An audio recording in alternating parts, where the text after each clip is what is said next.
Fast forward on this movie. Episode 12 now. Pause. Lucky day number 7, everyone. Day 7 of this G-licious thing we're doing where we talk about a game every day for most of May. Today, let's talk about a game that starts with the letter G. For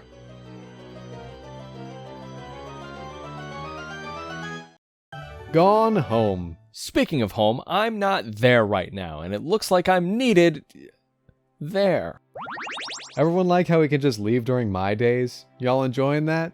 I hope I get to do that to him one of these days. Alright, Gone Home. Name a video game.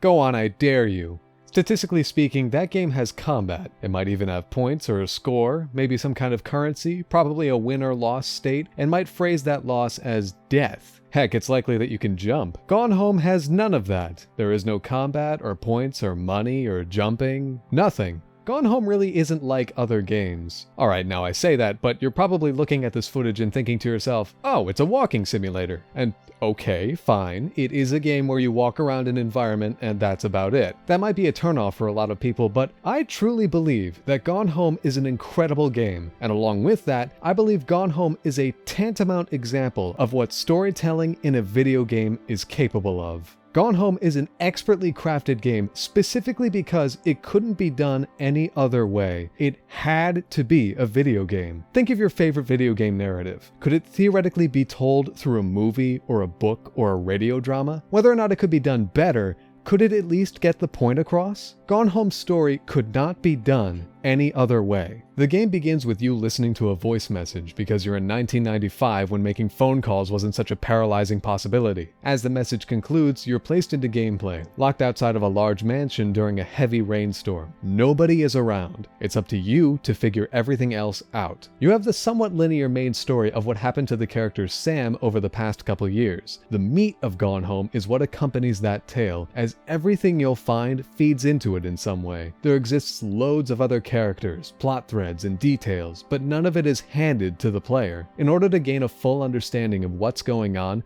the player has to snoop through an abandoned mansion full of books, handwritten notes, and hidden passageways. All the while, a roaring thunderstorm pounds the windows, creepy sounds infect the walls, and lights flicker in the dim halls. Maybe you're not actually alone. The only way to gain an understanding of your surroundings is if you seek it out. If you want to read that note, you have to pick it up and decipher it. But it's not just a random note in the middle of a giant house. What's the context of it?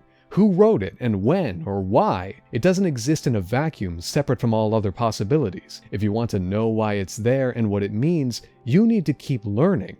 That's why Gone Home had to be a video game in order to work. It requires player participation. In any other form of media, like a show or a movie, the audience can sit back and allow the story to simply happen. Time will pass, the story will be told, and a conclusion will occur.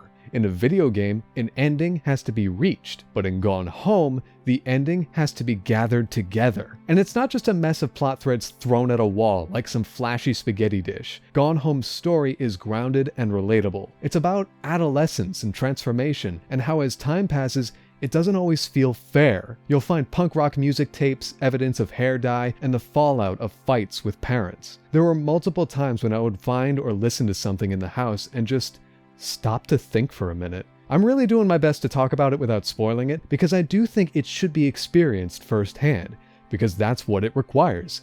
First-hand, active participation. During my first playthrough, I wanted to get acquainted with the house's layout as best as possible, and so I absorbed as many details as I could. I picked up every object, opened every drawer, went into every room. I was snoopier than a realtor. But after a while, I turned around and realized the house I was leaving behind me was unrecognizable from the house I was walking into. Everything had moved and shifted entirely because my presence had interrupted the tranquility of the house. That's what playing a game can feel like. You caused something to change. You could see it and feel it at the same time. What's great about returning to Gone Home nowadays is that the game offers a developer's commentary mode. In it, you can find these hovering Fulbright logo icons, which play voicemail messages left by various developers of the game, and they'll be placed next to relevant aspects of the environment or the story. All of the messages give context to their respective regions, and I think it's a brilliant way to handle a bonus feature, especially in a narrative-focused game. While replaying Gone Home for this footage you're watching, it really helps me to remember. If life ever gets you down, meow meow meow, meow meow meow meow, meow meow meow meow, meow meow meow meow meow, meow meow meow meow meow meow, meow meow meow wow, meow meow meow meow, meow. Turns out I was home the whole time. What an adventure I had. Anyway, what game starting with G do you hold near and dear to your heart? Let us know in the comments and we'll see you tomorrow for Age.